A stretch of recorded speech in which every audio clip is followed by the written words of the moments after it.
अलक्ष लक्ष लक्ष पाप लक्ष सार सायुधम ततस्तु जीव जंतु तंतु भुक्ति मुक्तिदायकम्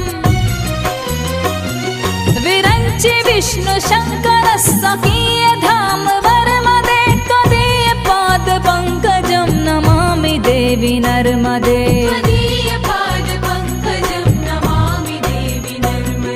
नमामि देवी नर्मदे।